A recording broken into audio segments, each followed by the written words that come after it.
The miracle isn't so much for the people at the party, the miracle is for his followers.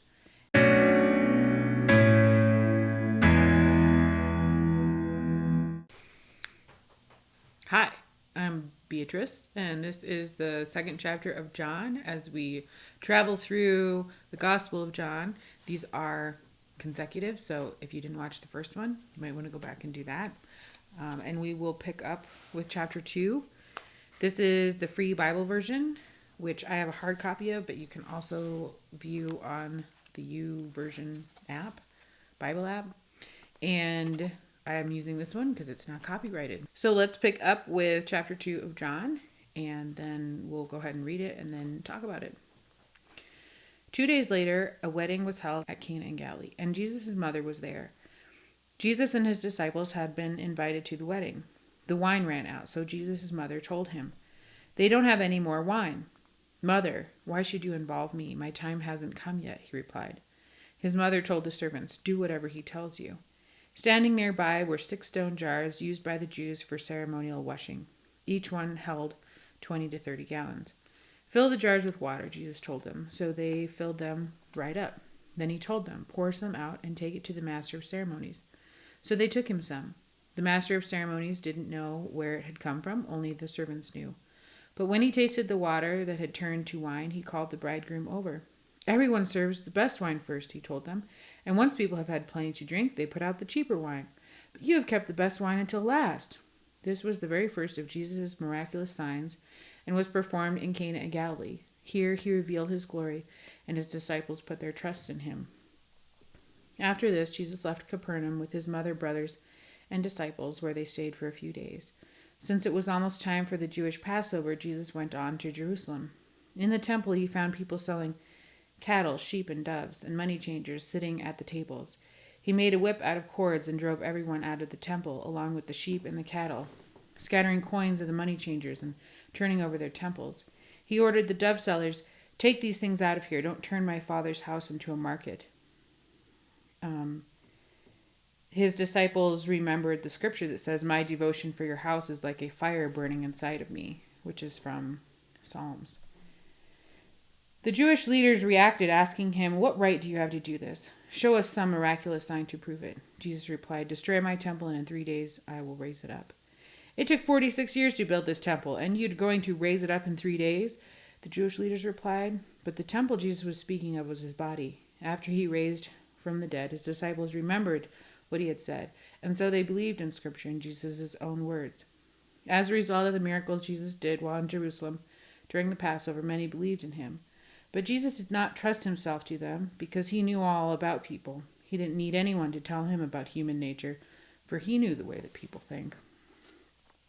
So like I mentioned in the first episode, John is kind of laying out his argument for Jesus in this kind of clipped way. So he tells one story, then he goes and tells another story, and it's not really going to come together till we get further into this book.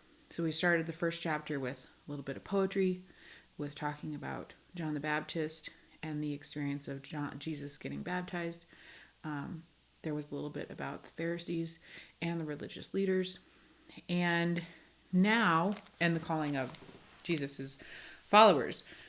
So chapter 2 picks up where they're going to a wedding. And one of the things that I think is really interesting from this book that I reference a bunch of times. It's really rather a reference book than a reading book, but I really love it. The Social Science Commentary of the Gospel of John. Because there's a lot of things that John is talking about that he assumes his readers know. He would have a heart attack if he could see that here we are in the early part of the 21st century reading his book here. It would be mind-boggling in a way that we can't even conceive that anything we do will be picked up in several thousand years and studied and thought about. So the way he's writing is very informal and sort of slangy, I would say. He's using a lot of words, a lot of language. He assumes that the reader knows what he's talking about in every sense. These people don't read. They have a very similar life. They live an agricultural life. So all of the references that he makes, he assumes the reader knows. In much the same way that when we talk to our friends, we don't necessarily tell them all the information. We don't really live in that society because most of us have very specific, particular jobs. So we can talk to like other people in our industry a lot differently than we would say talk to a random stranger that we sat next to on a plane. But we all are part of the same culture in the United States. So we use, for instance, like movie quotes or other like song lyrics or things like that, where we just assume that people know what we're talking about or what we're referencing. And John does that a lot of times. John starts out chapter 2 with a wedding. And a wedding is a big deal for us, but a wedding for them is a huge deal. A wedding would usually last a week or longer. And the whole town would provide resources for the wedding, and people would get together and they would basically party for an entire week. One of the things they mentioned in that book was the way we look forward to Christmas and other big holidays, especially Christmas, I think, because there's so much that goes into, secular Christmas, the parties, the get-togethers, the stuff that we do, the traditions that we have in our families, are kind of equivalent to a wedding for these people.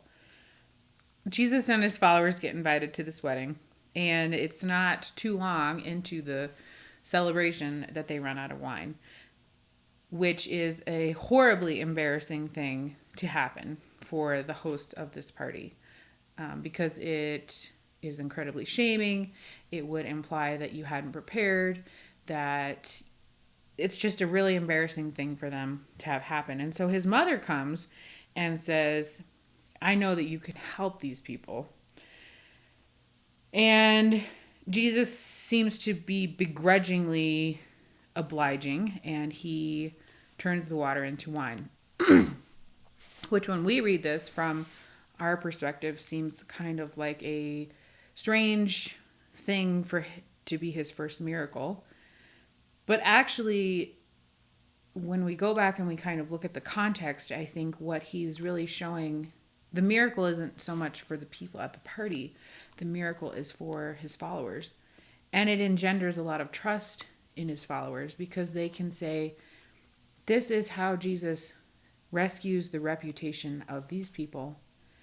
And he would rescue my reputation, and he would, help me out of a bind that made me look bad in public. We see how he's helping these people out of this wedding thing. And not only does he provide swill, but it's actually the best wine that they've had at the party.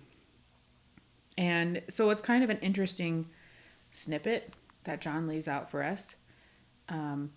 He wants to show that Jesus is God. And he wants to show the kind of God that God is.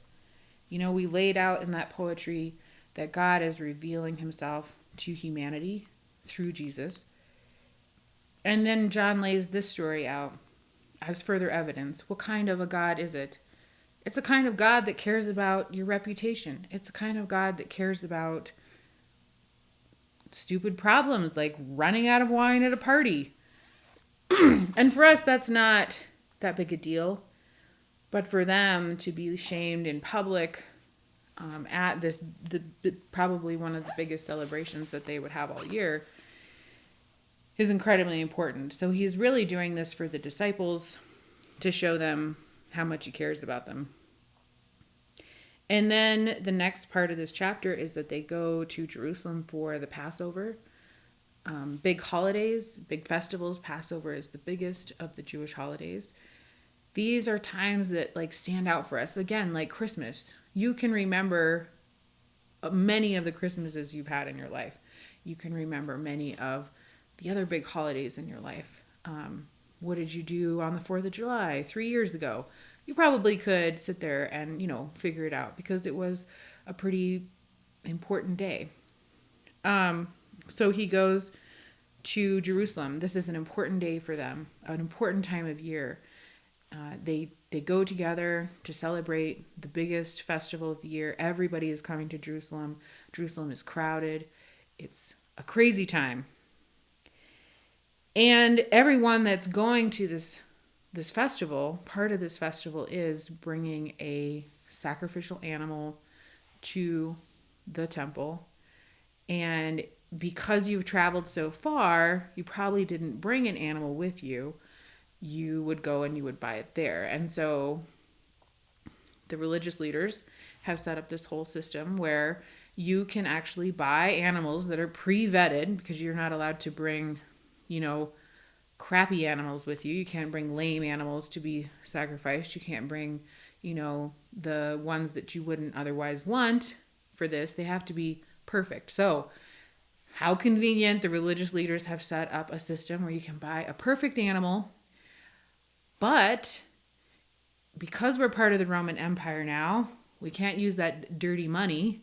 So you need to actually change your money when you get there into the appropriate temple money, and then you can buy the animal. Well, as you might guess, this also is a way for them to make a little extra money on the side. And so there's many levels of ways that people were being taken advantage of. And the whole thing is this loud, obnoxious market. And Jesus goes into the temple and he's appalled and he's shocked. And I don't think he's shocked in that he didn't know this was happening, but it's disgusting. And you see all of these people traveling from so far away. You see them being taken advantage of. And this isn't what the temple was supposed to be. And he sees corruption. Heaven forbid that there ever be corruption in religion. But there is corruption. We all know that. We're all sort of frustrated by that, I think. And so Jesus goes in and he makes a whip and he starts driving everyone out. He drives out the people selling the animals. He goes over and he flips over the tables where the people are changing the money. And everyone flees. Everyone leaves. And he references the Old Testament, Psalm 69:6, and says, "Don't turn my Father's house into a market." And like a movie quote where we don't have to quote the whole thing to each other because we just know that movie quote, his disciples immediately remember that verse. And the verse is, "My devotion for your house is like a fire burning inside of me." And I imagine that moment. There's lots of people that would say Jesus was furious and he was angry and he was yelling and he was shouting. But like that first part of John where he says the light comes into the darkness and the darkness cannot overpower it. What's happening in the temple is dark. It's corrupt. It's sad.